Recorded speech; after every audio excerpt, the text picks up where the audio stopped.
بدلتا پاکستان کے ساتھ میں ہوں حبیب اکرم۔ ہمارا آج کا موضوع ہے نوجوان اور سیاست۔ سیاست کے بارے میں علامہ اقبال نے کہا تھا، اس کھیل میں تعین مراتب ہے ضروری، شاطر کی عنایت سے تو فردی میں پیادہ، بیچارہ پیادہ تو ہے ایک مہرائے ناچیز، فردی سے بھی پوشیدہ ہے شاطر کا ارادہ۔ اس میں غالباً فردی سے مراد جو ہے، اگر دستوری اعتبار سے دیکھا جائے تو وہ لوگ ہیں، ملک کے لوگ ہیں، قوم ہیں، عوام ہیں، جو کسی بھی حوالے سے مراتب کا تعین کرتے ہیں، اور مراتب کا جب تعین کرتے ہیں تو ان کی شکلیں کبھی پاکستان پیپلز پارٹی بنتی ہے، اقتدار میں آ جاتی ہے، کبھی کوئی اپوزیشن میں چلا جاتا ہے، PMLN بن جاتی ہے، اس کے نتیجے میں ایک پارٹی حکومت میں آ جاتی ہے۔ یہ جو حزب اختلاف اور حزب اقتدار کا چکر ہے، یہ مراتب کا تعین، یہ بنیادی طور پر عوام کا کام ہے۔ اس میں جو پیادے کا ذکر ہے وہ غالباً اہل صحافت کے لیے ہے۔ اہل صحافت میں چونکہ میرا بھی شمار ہوتا ہے، میں محتاط لفظوں میں کہوں کہ یہ ایسے پیادے ہیں جو ہمیشہ مرے مرائے بساط کے باہر پڑے رہتے ہیں، کبھی بھی بساط کے اندر نہیں آ پاتے۔ خیر، آج کے ہمارے اسی گفتگو کو آگے بڑھانے کے لیے جو مہمان ہیں، ڈاکٹر مغیث الدین شیخ، ڈین ہے آرٹس فیکلٹی کے یونیورسٹی آف پنجاب کے، ان کے ساتھ تشریف رکھتے ہیں جناب سردار لطیف کھوسہ صاحب۔ سردار لطیف کھوسہ صاحب کسی تعارف کے محتاج نہیں ہیں۔ خواجہ سعد رفیق صاحب کا تعلق ہے PMLN سے، اور PMLN کی ترجمان اگرچہ باقاعدہ طور پر نہیں ہے، لیکن ان سے بہتر کہا جاتا ہے کہ بہت کم لوگ یہ فرائض سر انجام دے رہے ہیں۔ ڈاکٹر صاحب، میں شروع کروں گا آپ سے، یہ بتائیے گا کہ کیا اس وقت نوجوانوں میں اور ہمارے پولیٹیشنز میں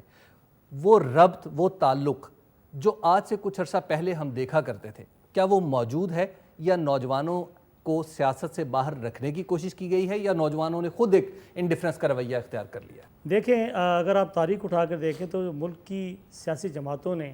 جس زمانے میں اپنی ذیلی تنظیمیں بنائی تھیں، وہ تو ان کا ذریعہ تھا ہی، اور ان کے ذریعے وہ مختلف تعلیمی اداروں کے اندر اپنا اثر و رسوخ استعمال کرتے تھے، وہ آج بھی کرتے ہیں جس حد تک ممکن ہے۔ ایک اور ذریعہ ہوا کرتا تھا، وہ ہوتے تھے انتخابات، یونین کے انتخابات جو ہیں وہ آج کل اس پر پابندی ہے، اگرچہ وزیر اعظم پاکستان نے یہ اعلان کیا، ان کا یہ وعدہ ہے کہ وہ طلبہ یونین بحال کریں گے اور انتخابات کروائیں گے۔ یہ ایک علیحدہ موضوع ہے جس پر بحث ہو سکتی ہے، لیکن اچھی بات یہ ہے کہ پچھلے چند برسوں سے سیاسی جماعتیں جو ہیں وہ ایکٹیو ہو گئی ہیں۔ یہ اصل میں اس وقت ہوتا ہے معاملہ، نوجوان آگے آتے ہیں جب سیاسی جماعتیں پس منظر میں چلی جاتی ہیں، وہ اپنا کردار ادا نہیں کرتی، ایون قومی امور پر اپنا کردار ادا نہیں کرتی۔ جن معاشروں کے اندر سیاسی عمل جاری رہتا ہے، جن معاشروں کے اندر سیاسی جماعتیں زندہ ہوتی ہیں، وہاں کے نوجوانوں کو کیا ضرورت ہے کہ وہ پالیٹکس کے اندر آئیں یا سڑکوں پر باہر نکلیں؟ لیکن کبھی کبھی انہیں بھی نکلنا پڑتا ہے جب قومی امور آتے ہیں۔ اگر امریکہ جیسے ملک کے اندر ویتنام کی جنگ کے حوالے سے اس نوجوانوں کو باہر نکلنا پڑا، اور جس یونیورسٹی سے میں پڑھ کے آیا ہوں، یونیورسٹی آف آئیوا، وہ تاریخ میں پہلی مرتبہ بند ہوئی، اور اس وقت بند ہوئی جب ویتنام کے حوالے سے نوجوانوں نے مظاہرے کیے۔ تو کچھ قوموں پر، چاہے وہ جمہوری ہوں، چاہے جمہوری عمل کتنا ہی طاقتور کیوں نہ ہو، کبھی کبھار نوجوانوں کو باہر نکلنا پڑتا ہے اور اپنا کردار ادا کرنا پڑتا ہے۔ تحریک پاکستان کی مثال بھی دی جا سکتی ہے، اور بھی کئی تحریکیں اس طرح کی ہیں جس میں نوجوانوں کو نکلنا چاہیے۔ صاحب، کیا واقعی سپلیمنٹری رول ہے؟ آپ پاکستان پیپلز پارٹی کے حوالے سے کیا کہیں؟ جو ہماری قیادت کی وہاں، جنہوں نے صرف سیاست میں اور عوام کی خدمت کے لیے، جمہوریت کی بالادستی کے لیے، آئین کی حکمرانی کے لیے، عوام کی حق حاکمیت کے لیے اپنی جانوں کے نذرانے دیے، میرے خیال میں دنیا کی تاریخ میں اتنی شاید سیاسی قیادت نے کہیں بھی نہیں دی ہوں گی۔ قیادت کے علاوہ ہمارے نوجوانوں نے جتنے ضیاء الحق کے دور میں جتنی کوڑے کھائے، جتنی جیلوں کی صعوبتیں کیں، اور حتیٰ کہ سولی پر چڑھے اور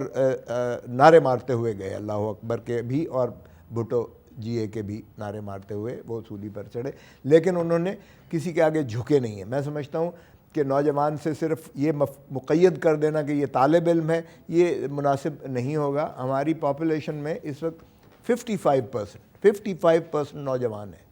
55%۔ They are the most vibrant, passionate اور patriotic elements in the society. میں سمجھتا ہوں ہمیں بہت زیادہ اپنے نوجوانوں سے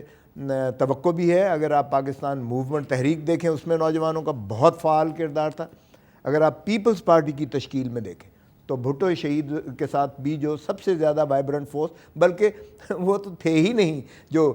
بڑے بڑے جاگیردار اور بڑے بڑے، بلکہ سارے ہی بھٹو صاحب کے ساتھ تو تھے ہی نوجوان ایلیمنٹ تھا، اور ان میں عمریں بھی جنرلی بہت کم تھیں اس وقت، بہت کم تھے، اور انہوں نے ایک میسمرائز ہی نہیں کیا، بلکہ ان کے اندر ان کو ایک نظر آیا کہ یہ شخص جو ہے یہ ہمیں ڈائنامک ایک لیڈرشپ فراہم کر کے یہ ملک کو بہت آگے اور بہت اوپر لے کر جائے گا۔ خالد صاحب ابھی بات ہو رہی ہے کہ 55% جو ہیں ہمارے وہ نوجوان لوگ ہیں، گویا ہماری آبادی کا بڑا حصہ جو ہے بنیادی طور پر نوجوانوں پر مشتمل ہے۔ کیا ان نوجوانوں کا ریفلیکشن ہماری پارٹیز کی پالیسی میں نظر آتا ہے؟ اور اگر آپ کوئی ایسی پالیسی آئیڈینٹیفائی کر کے بتا سکے کہ ہاں یہ پالیسی تھی جو آپ کی جماعت میں یا کسی اور جماعت میں بنیادی طور پر نوجوانوں کی ان پٹ کی بنیاد پر تشکیل دی گئی۔ بسم اللہ الرحمن الرحیم۔ بات یہ ہے جی کہ پاکستان کی جو یہ دونوں بڑی پولیٹیکل پارٹیز ہیں اور باقی پارٹیز، اصل میں ان کو بھی گرو کرنے کا موقع نہیں دیا گیا، اور جو فوج نے شب خون مارے ہیں جمہوریت پر، جب وہ جمہوریت کو نوچتے ہیں تو سیاسی جماعت جو ہے اس کو بھی برباد کرنے کی کوشش کرتے ہیں، اسے ڈیمالش کرنے کی کوشش کرتے ہیں۔ تو ہم سب نے یہ باریاں دی ہیں، پیپلز پارٹی نے بہت تکلیف برداشت کی ہے آمریت کا مقابلہ کرتے ہوئے، بہت زیادہ، اور جو تکلیف ہے وہ صرف لیڈرشپ برداشت نہیں کرتی، لیڈرشپ جتنی تکلیف برداشت کرتی ہے کارکن اسے کہیں زیادہ کرتا ہے، یہ بھی ایک ریالٹی ہے۔ تو ہوا یہ ہے کہ باری باری رگڑا لگا ہے پیپلز پارٹی کو بھی اور مسلم لیگ کو بھی، تو اس کی وجہ سے جو ایک جدید تعریف ہے سیاسی جماعت کی، میں نہیں سمجھتا کہ ابھی ہم اس پر پورا اترتے ہیں۔ یہ ایک کڑوی بات ہے، لیکن میں تو یہ کہوں گا کھل کے، میں نے پہلے بھی کہی ہے اس لیے اب بھی کہوں گا۔ تو جب سیاسی جماعتیں ابھی اس پوزیشن میں نہیں ہیں کہ خود اپنے پاؤں پر کھڑی ہوں پوری طرح، ابھی ان کے اپنے اندر ادارے نہیں پوری طرح بن سکے، وہ ابھی اپنے اندر جمہوریت نہیں پوری طرح لے کے آ سکیں، تو ان سے آپ یہ توقع کریں کہ وہ پاکستان کے یوتھ کی پالیسیز کا ریفلیکشن دیں گی؟ میرا خیال ہے ابھی ہم اس منزل کی طرف بڑھ رہے ہیں۔ اگر جمہوریت چلتی رہی،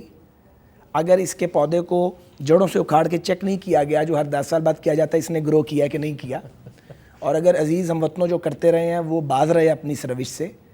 تو پھر جیسی تیسی بھی حکومت یا اپوزیشن ہے، ہم اچھے ہیں یا برے ہیں، اگر ہمیں چلنے دیا جائے اور پاکستان میں انتخابات ہوتے رہیں تو ہم پھر اس طرف بڑھیں گے ضرور کہ پولیٹیکل پارٹیز ماڈیفائی کریں گی، اپنے اندر ریفارمز کریں گی۔ کیونکہ دیکھیے ایک اور بڑی تلخ بات ہے، آپ کسی پارٹی میں بھی کسی ینگ پولیٹیشین کا نام لے لیں تو وہ جدوجہد کی بنیاد پہ آیا ہوگا، مہربانی کی بنیاد پہ نہیں آیا ہوگا۔ مہربانی کی بنیاد پہ ہمارے طبقے کو آگے آنے کی اجازت نہیں ہے، جس کلاس کو میں ریپرزینٹ کرتا ہوں، ہم جدوجہد کی بنیاد پہ آگے آتے ہیں۔